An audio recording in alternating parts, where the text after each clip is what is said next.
오늘 본문은 사도 바울이 3차 전도 여행을 다니면서 드로아 지방에 머물게 됐는데 거기서 말씀을 전하다가 유두고라고 하는 청년이 설교 시간에 졸았어요. 졸다가 3층에서 떨어져서 죽는 사건이 일어난 그 내용을 담고 있는 말씀입니다.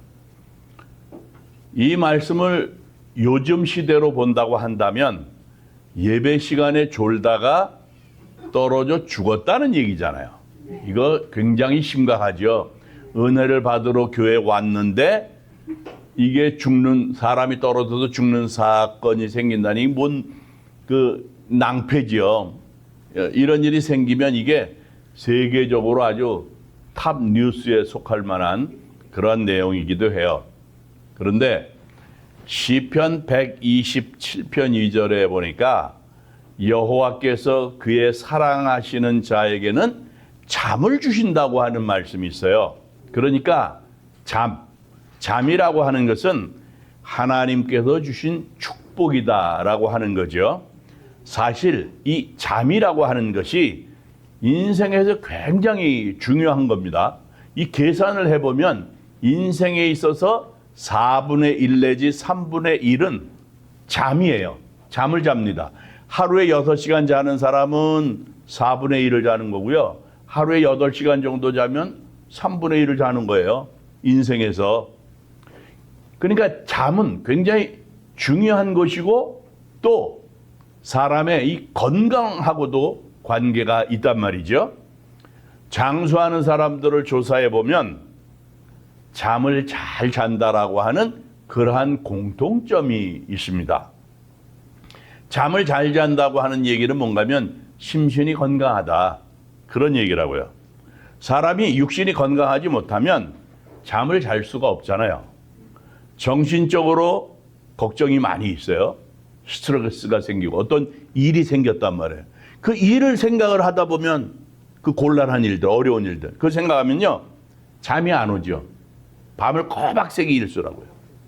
그래서 불면증이라고 하는 게 사실은 큰 병이다. 이렇게 얘기를 할 수 있어요. 지금요. 수면제 팔리는 게 얼마나 많이 팔리고 있는지 몰라요.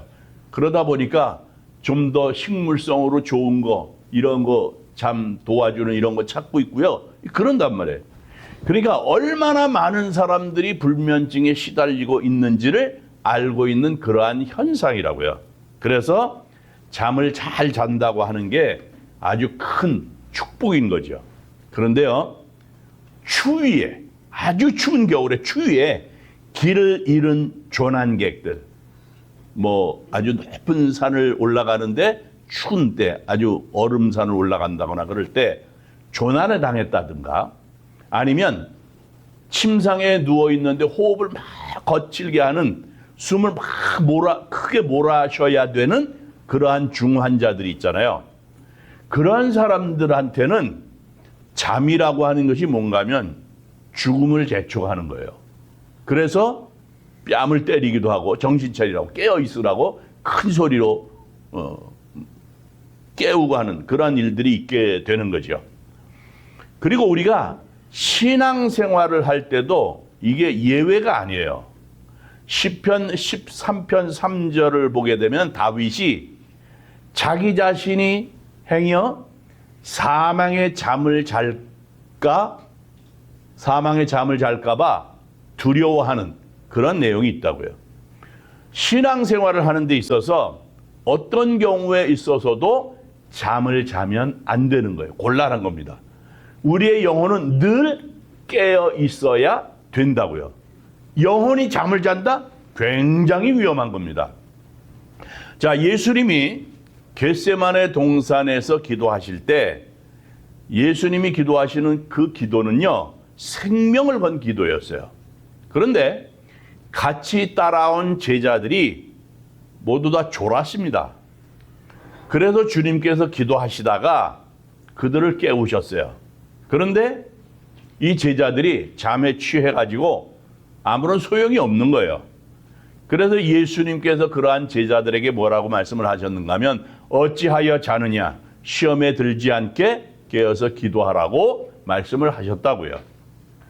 결국 이 제자들이 그날 어떻게 됐는가 하면 세상 앞에 가장 부끄러운 수치를 당하고 말아요. 무슨 얘기인가 하면 자기 스승이 고난을 당하게 되는데 그때 다 외면하잖아요. 결국 그들이 실패자가 되고 만다고요. 이렇게 영적으로 잠을 잔다라고 하는 것은 정말 위험한 것이다. 참으로 위험한 것이다. 그런 말씀이에요. 자, 오늘 말씀을 보면서 유두고가 왜 졸았을까? 거기에는 몇 가지 이유가 있지요. 먼저 이거예요. 유두고가 심각성을 인식하지 못했다라고 하는 건데 바울이 지금 자기 자신의 사역이 얼마 남지 않았다라고 하는 것을 알고 있다고요. 그렇기 때문에 어느 때보다도 더 가슴에 담겨져 있는 하나님의 말씀을 증거하고자 했다고요. 그래서 이 바울의 설교는 그 성경에 나타나 있는 어떤 설교보다도 긴 설교였다. 성경학자들이 그렇게 말해요. 그래서 우리가 본문 7절부터 11절까지의 말씀을 보게 되면 7절에서 강론을 하는데 말을 밤중까지 했다고 하는 말씀이 있고요. 그리고 11절을 말씀을 보면 날이 새기까지 이야기했다. 이렇게 말씀을 하고 있어요. 그러니까 밤중까지, 날이 새기까지. 그래서 최소한 6시간에서 10시간 정도까지의 긴 설교를 했을 것이다. 이렇게 이야기를 한다고요. 자, 사도 바울이 설교를 한 이때를 보면 바울이 3차 전도 여행을 하면서 드로아에 머문 지 7일째 되는 날이고 그리고 바울이 이곳에서 다음날 떠나려고 하는 거예요. 다음날 떠나는 거예요. 그러니까 떠나기 전날 하나님의 말씀을 전하는 건데 이튿날이면 떠나야 되니까 그러니까 한 말씀이라도 더 전하고 싶은 그런 마음이 있는 거예요. 그리고 떠나가야 되는 그러한 시간은 가까우는데 이들의 영적인 이러한 상태를 보니까 더 열심히 더 많이 전하고 싶은 아주 간절한 마음이 있었단 말이에요. 그런데 유두고가 바울의 그 간절한 심각성을 몰랐던 거죠. 그래서 졸은 거예요. 그리고 또 하나는 뭔가 하면 유두고가 하나님의 말씀의 뜻을 바로 이해하지 못했다고요. 자, 은혜를 받으러 왔잖아요. 은혜를 받으러 나왔는데 그러면 하나님의 말씀에 집중하고 심취해야 되는데 그러지 못했다는 거예요. 지금 뭔가 다른 생각을 했을 수도 있다는 거예요. 말씀 한마디 한마디를 깊이 들어야 되는데 바로 듣지를 못했다는 거죠. 우리가 예배 시간에 하나님의 말씀을 들을 때요, 처음부터 끝까지 제대로 다 들어야 됩니다. 사실은 빼놓을 게 없다고요. 그런데 어떤 분은 뭐라는가 하면 졸다가 결론만 들으면 돼. 그런다고요. 또 어떤 분은요 뭐라고 그러는가 하면 서론만 들으면 다 알아. 그리고 존다고요.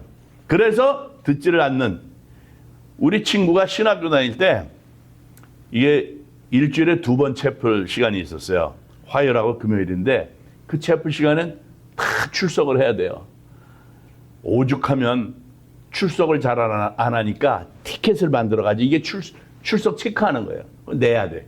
그렇지 않으면 검사해가지고 체크 안 하면 그 내지 않았으면 그 빼먹은 거예요. 말하자면 땡땡 친 거예요.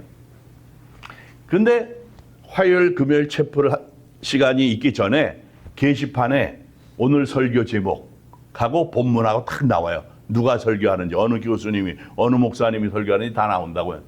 우리 친구가 딱 보고는 야, 오늘은 빠지자 그래. 설교 제목만 보면 다 알아. 이러는 거예요. 이런 식이 되면 곤란하다는 그런 얘기예요. 말씀을 제대로 듣지 못하는 거죠. 자, 그리고 유두고가 졸았던 이유 중에 하나가 뭔가 하면 피곤했어요. 사실 이 사람이 어떤 사람인가 하면 노예예요, 노예. 그러니까 하루 종일 고되게 일을 했을 거라고요. 그러니 얼마나 피곤했겠어요. 그러니까 졸 수도 있었겠다, 이런 생각을 할 수 있죠. 성경을 보니까 깊이 졸더니 졸음을 이기지 못했다는 거예요. 깊이 졸았는데 졸음을 이기지 못했다는 거예요. 졸음을 이기지 못했다는 건 무슨 얘기인가 하면 처음부터 졸았다는 얘기는 아니잖아요. 그러니까 졸음을 이기기 위해서 무던히도 무척이나 애를 썼을 것이라고 하는 생각을 할 수 있죠. 뭐 자기가 살을 꼬집어도 보고 막 얼굴을 때려도 보기도 하고 머리를 흔들어 보기도 하고 막 눈을 깜빡깜빡하면서 별짓을 다 했을 거라고요. 그런데도 이길 수가 없었다는 거예요. 어느 목사님이 강단에서 말씀을 전하는데 저 뒤쪽에서 청년 하나가 졸고 있는 거예요. 그런데 옆에 있던 할머니가 보니까 눈을 아주 또렷하게 뜨고는 열심히 메모를 하면서 정말 열심히 말씀을 듣고 있는 거예요. 이렇게 되다 보니까 그 청년이 조는 모습을 보고 목사님이 그만 이 속에서부터 화가 치밀어 오르기 시작한 거야. 그래서 그 청년을 깨운다는 것이 그 옆에 있는 할머니한테 냅다 소리를 지르는 거예요. 아, 할머니, 그 옆에 있는 젊은이 좀 깨워요. 그러니까 할머니가 고함을 지르고 있는 목사님한테 맞받아쳐서 소리를 지릅니다. 뭐라 그러냐 하면, 아니 재우기는 지가 재워놓고는 나보고 깨우라 그래. 졸음이라는 게 이래요. 정말 힘들어요. 자, 심각성을 몰랐다는 거죠. 말씀의 뜻을 이해하지 못했다. 또 피곤해서 졸았다. 사실 이런 것들이 겉모습이죠. 겉모습이지 본질적인 것을 살펴보게 되면 예배자로서의 문제점이 있었다고 하는 건데 어떤 건가 하면 먼저 이거예요. 이 유두고가 예배자로서 예배를 드리는 태도에 문제가 있었다는 거예요. 자, 오늘 말씀을 보면서 이 유두고가 예배에 임하는 태도가 상당히 위험하다라고 하는 것을 알 수 있잖아요. 지금 예배를 드리고 있는 장소가 3층이라는 거예요. 그리고 이 유두고가 앉아있는 자리는 3층 꼭대기 창문에 걸터 앉았다는 거예요. 자, 우리가 상식적으로 생각을 해도 3층 창문에 걸터 앉는다? 굉장히 위험한 겁니다. 이유가 뭐 어찌 됐든지 간에 이해하기도 어렵잖아요. 이해하기도 어렵고, 자, 굉장히 위험한 건데 예배를 드리는 사람이 그러한 태도로 예배를 드린다는 것 잘못된 거예요. 위험천만이잖아요. 사고가 일어날 수 있는 가능성이 다분히 있어요. 교통사고 일어나는 것도요, 사고 다발 지역에서 훨씬 더 많이 일어나죠. 안전하지 못한 곳, 위험한 곳에 가다가 운전을 하다가 자칫 잘못하면 사고가 날 수 있어요. 그래서 사고 다발 지역에서 사고가 많이 난다는 이런 얘기가 있어요. 그리고 뱀 있잖아요, 뱀. 뱀이 많은 곳에 가면 뱀에게 물릴 확률이 많죠. 뱀이 없는 곳에 가면 뱀에게 물릴 확률이 없다고요. 무슨 얘기인가 하면 우리 주변에도 위험한 곳이 굉장히 많은데 얼마나 많은지 몰라요. 그래서 매사에 조심해야 된다는 거예요. 특별히 신앙생활을 하는 사람들이 위험한 곳이 있다면 그곳을 피해야 되잖아요. 믿음을 가진 사람이 내 신앙을 타락하게끔 만들 수 있는 그러한 분위기, 그런 환경, 그런 것이 조성되어 있는 그곳에, 위험한 곳에 있으면 안 되죠. 신앙의 상처를 줄 만한 그러한 위험한 곳에 가지 않도록 해야죠. 지금 유두고가 창가에 3층 창문에 걸터 앉았다는 것은 위험한 곳에 앉았다는 거잖아요. 그리고요, 창이라고 하는 게 그렇습니다. 창에 걸터 앉았으니까 창이라고 하는 게 바깥을 쳐다보면 바깥 세상을 볼 수 있잖아요. 안에는 예배를 지금 드리고 있고, 이런 식으로 유두고처럼 두리번거리는 그러한 신앙을 가지면 안 된다는 거예요. 자, 예배를 드리는 교회 안하고 바깥하고 함께 보는 거예요. 함께 보는 거예요. 말씀을 전하는 설교, 하나님의 말씀, 그 설교에 귀를 기울이기도 하고 세상 소리에 귀를 기울이기도 하고 두리번거린다는 거예요. 이렇게 두리번거리게 되면 문제가 있는 거예요. 문제가 많은 거라고요. 안녕되지 못한 거죠. 그렇게 유두고가 창가에 걸터 앉았던 거예요. 자, 그러면 우리가 생각해 볼 필요가 있잖아요. 우리의 신앙의 자리는 어딜까 하는 거예요. 위험한 곳일까? 아니면 안전한 곳일까? 양다리를 건치는 것은 아닌가? 이것저것 세상의 마음을 다 나누는 그러한 마음은 아닌가? 그러한 경우라고 한다면 창태에 걸터 앉은 것과 다를 것이 없다는 거예요. 그래서 우리는 신실하게 편안하게 안전하게 깊이 있는 신앙생활, 은혜생활을 할 수 있는 그런 쪽을 택해야 된다는 거예요. 신실하게 성실하게 신앙생활을 해야 된다는 거예요. 세상에 기울이지 말고. 그러다가 유두고처럼 떨어진 다음에 후회하면 아무런 소용이 없는 겁니다. 신앙도 떨어지는 거고요. 영적으로 떨어지는 안타까운 순간을 맛보기 전에 정신을 차려야 된다. 그런 거죠.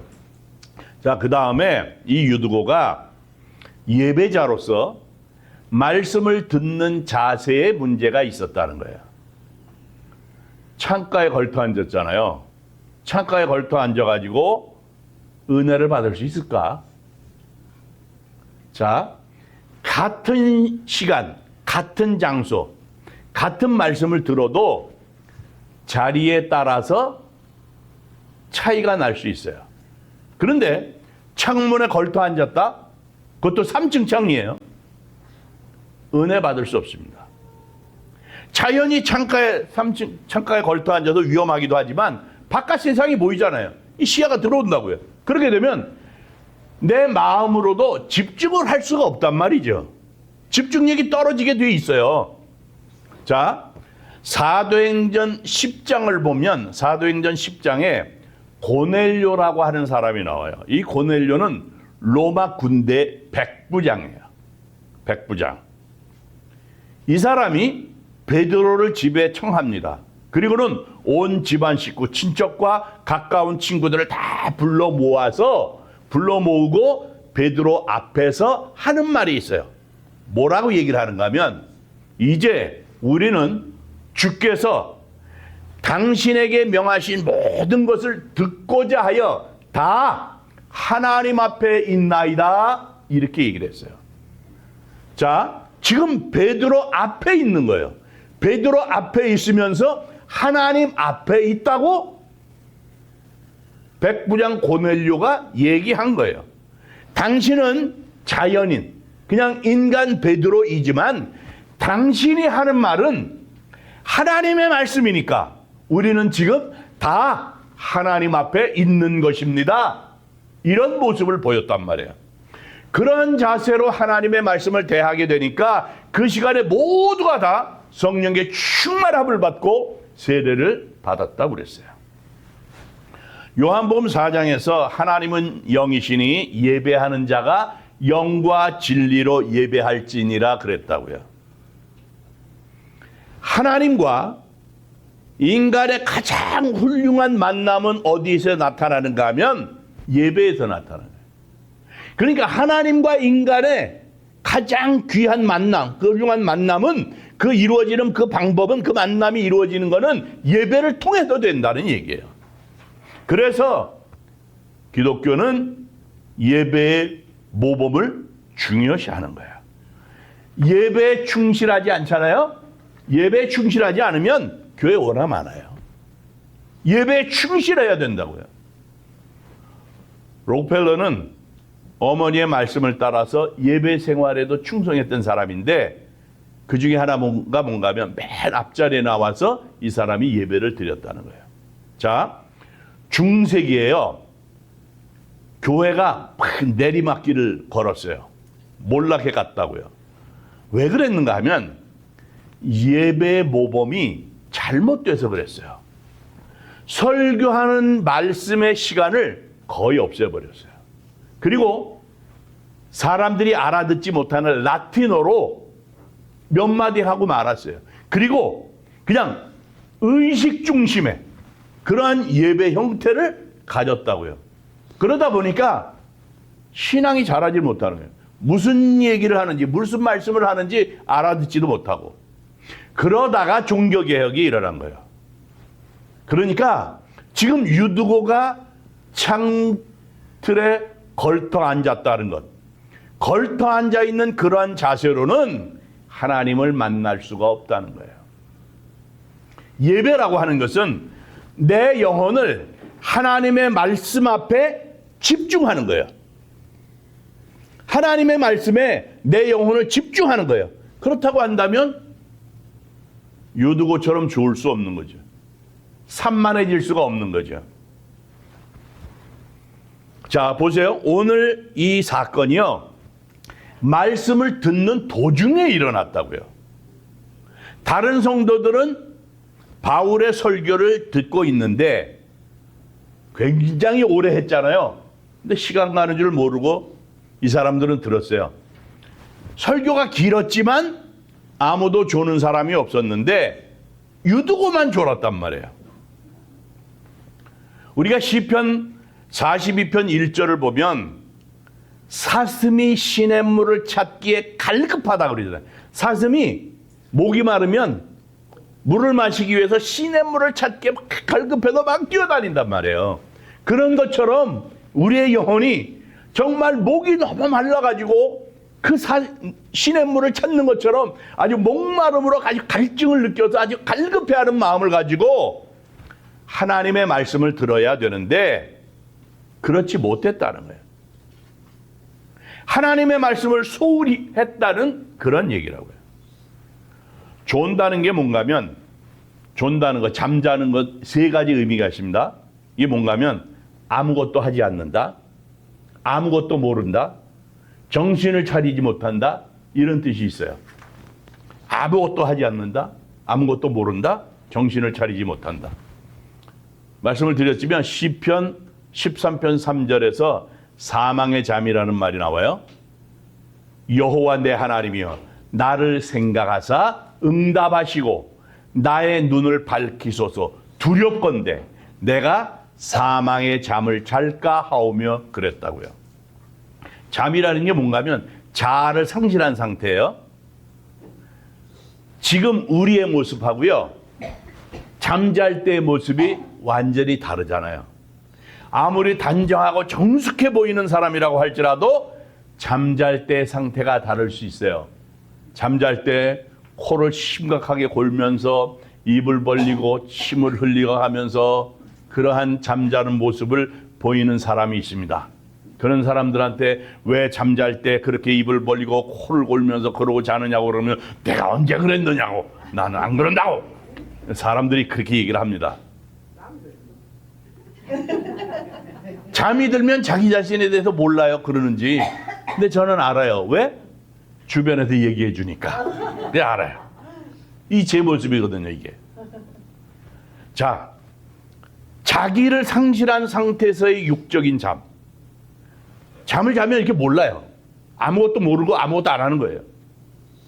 마찬가지로 영적인 잠을 자게 되면 신앙생활을 바르게 할 수가 없다는 얘기예요. 삶을 말하는 단어 한자어가 있어요. 생이라고 하는 게 있어요. 인생할 때 쓰는 이 이게 한자어가 어떻게 되어 있는가 하면 소우라고 하는 이 소우자에다가 밑에 한일자를 쓴 게 생이에요. 이게 무슨 얘기인가 하면 소가 외나무 다리를 건너는 것처럼 어렵고 조심스럽다.